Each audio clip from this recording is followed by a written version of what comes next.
Selamat berjumpa anak-anak.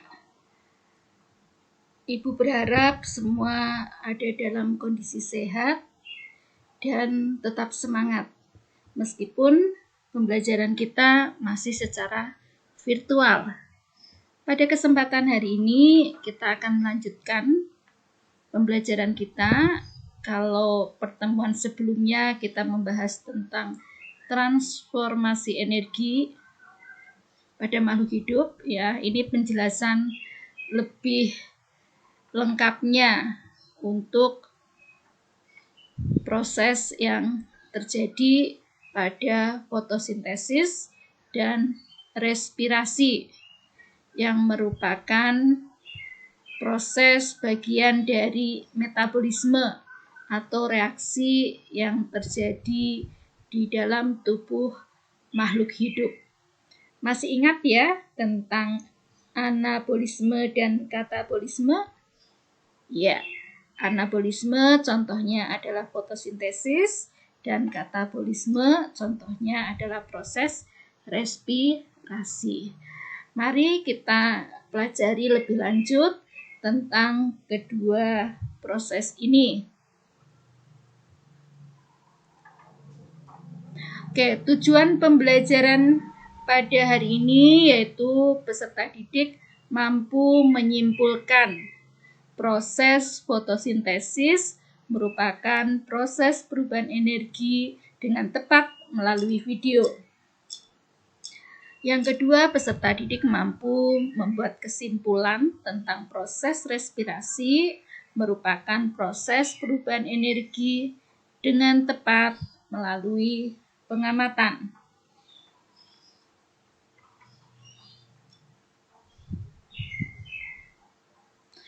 Oke, pada pertemuan sebelumnya ya, Ibu meminta kalian untuk mencari informasi tentang percobaan SAKS yang berkaitan dengan fotosintesis. Silakan kalian buka catatan kalian, hasil kalian mencari informasi tentang percobaan SAKS. Oke, ya. Fotosintesis merupakan perubahan energi cahaya menjadi energi kimia dalam bentuk glukosa. Pada proses fotosintesis terjadi reaksi kimia antara senyawa air H2O dan karbon dioksida CO2 dibantu oleh cahaya matahari yang diserap oleh klorofil akan menghasilkan oksigen dan zat makanan dalam bentuk senyawa glukosa. Ya, ini percobaan SAKS-nya ya. Jadi ini ada tanaman ya. Pada bagian daunnya itu ditutup, ada bagian yang ditutup dengan menggunakan aluminium foil. Ya, tentunya akan berbeda pada bagian yang ditutup dan bagian yang tidak ditutup. Ya, bagian yang ditutup tentunya tidak akan terkena cahaya matahari. Sedangkan bagian yang tidak ditutup itu akan terkena cahaya matahari. Oke. Kemudian pada langkah yang kedua ya, daunnya ya setelah 1 hari ya, kemudian diambil dan dipanaskan di dalam air.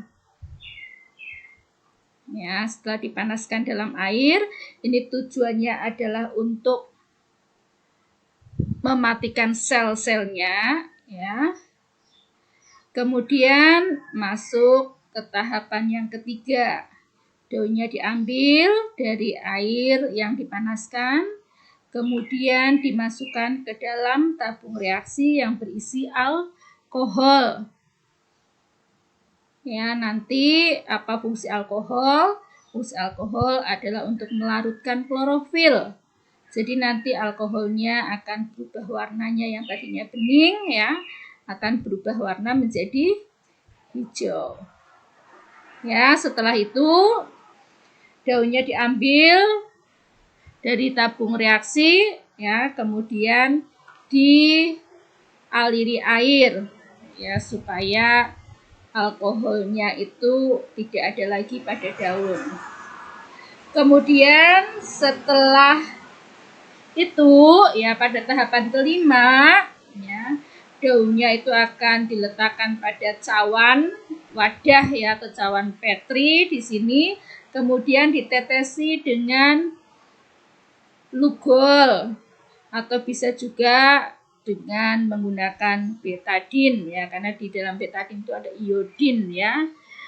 Betadin atau iodin ini fungsinya untuk menguji adanya karbohidrat ya yang ada pada yang kita ujikan di sini daun ya.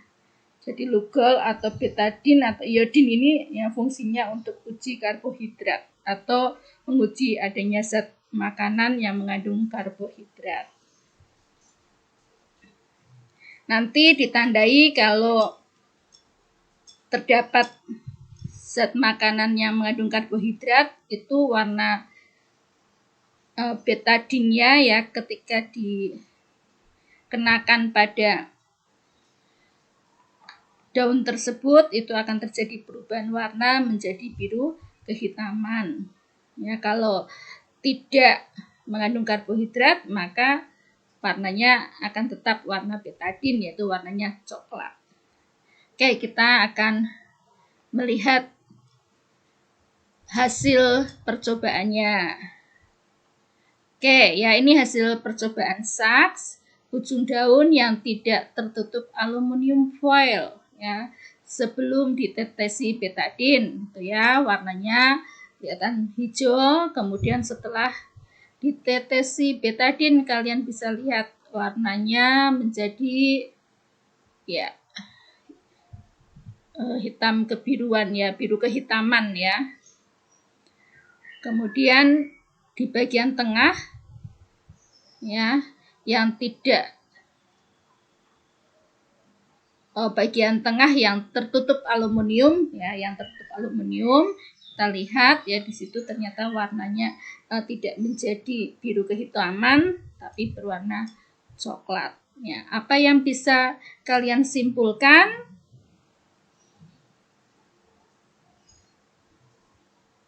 Ya, ini arahan ya, arahan kalian untuk membuat kesimpulan dari apa yang sudah ditayangkan tadi tentang percobaan saks ya.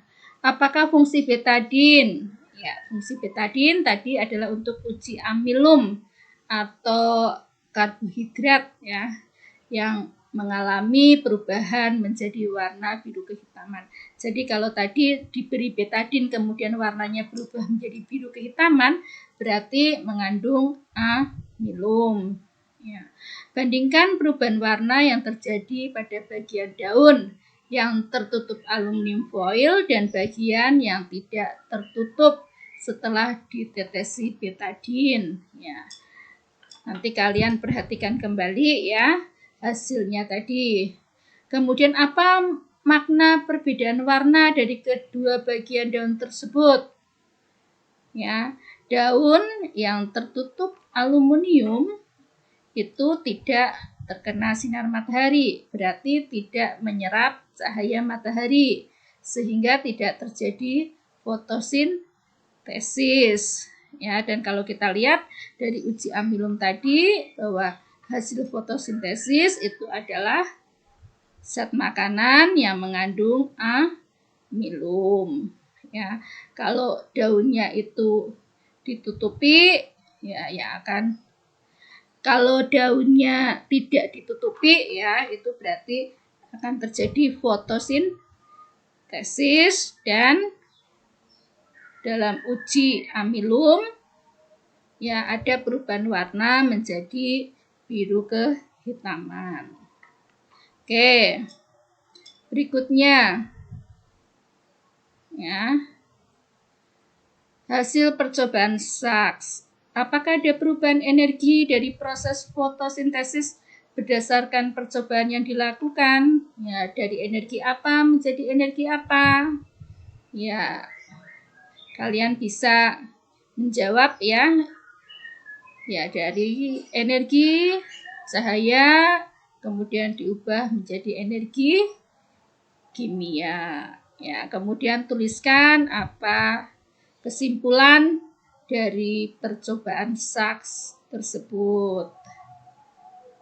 Kalau belum paham nanti bisa diulang kembali ya untuk melihat hasil percobaannya dan kemudian bandingkan dan kalian buat kesimpulannya.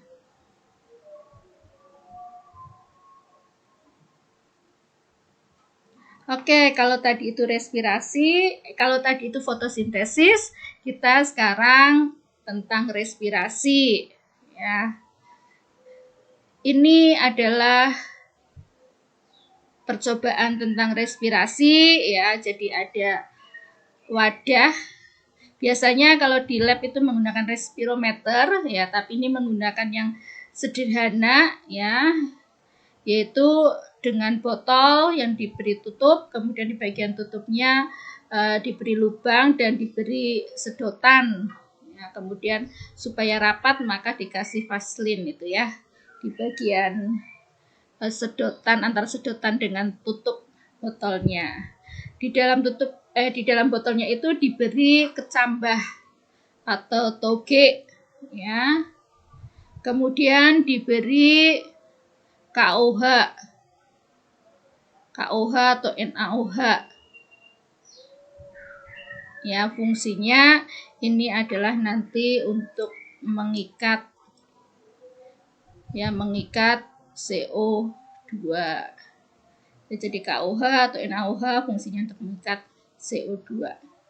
Respirasi merupakan satu proses pembebasan energi yang tersimpan dalam zat sumber energi melalui proses kimia dengan menggunakan oksigen. Reaksi kimia yang terjadi dalam respirasi adalah berikut ya. Jadi ini ada C6H12O6, ini adalah zat makanan atau glukosa ya. Kemudian dengan oksigen akan bereaksi dan akan dihasilkan energi. Ya, dihasilkan energi yaitu ATP, adenosin trifosfat, dan ada yang dikeluarkan ya, yaitu zat CO2 dan juga uap air.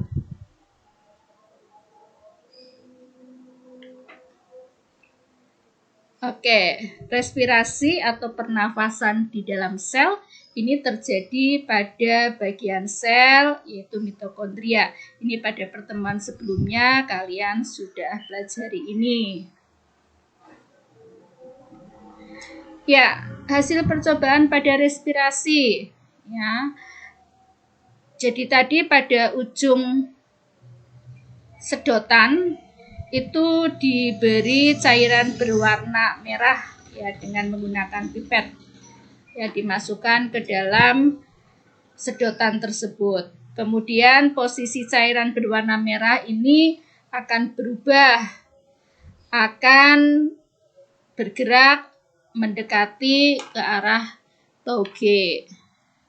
Ya. Kalau dalam proses pernafasan itu kan ada proses menghirup dan menghembuskan ya. Nah, ini mengapa ya kok cairan berwarna merahnya ini terus mendekati posisi ke arah kecambah?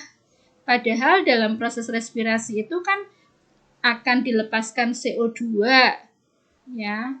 Kenapa kok zat berwarna merahnya ini terus mendekati ke arah kecambah, tidak kemudian mendekati kemudian dihembuskan jadi menjauhi gitu, tidak ya, tapi ini akan terus mendekati kecambah. Mohon ini kalian pikirkan ya, mengapa terjadi seperti itu. Adakah hubungan antara berat kecambah dengan kebutuhan oksigen? Ya, ini dalam percobaan kan menggunakan kecambah ya. Kalau kita samakan dengan tubuh kita ya, apakah massa kita yang berbeda ya, misalkan yang 50 kg dengan yang 60 kg ya, apakah kebutuhan oksigennya sama ya, coba dijelaskan. Seandainya jumlah kecambah dalam tabung tertutup tersebut ditambahkan 2 kali lipat atau 3 kali lipat atau 4 kali lipat, coba kalian prediksikan apa yang akan terjadi dengan pergerakan cairan berwarna jika pergerakan cairan berwarna menunjukkan kebutuhan akan oksigen. Oke, silahkan nanti kalian pikirkan dan buat prediksinya.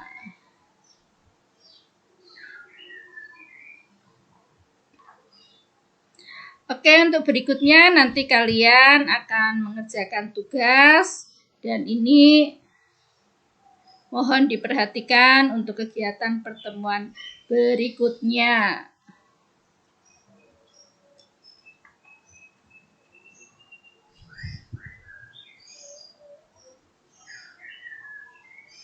Oke, apa yang bisa kita simpulkan dari pembelajaran kita hari ini?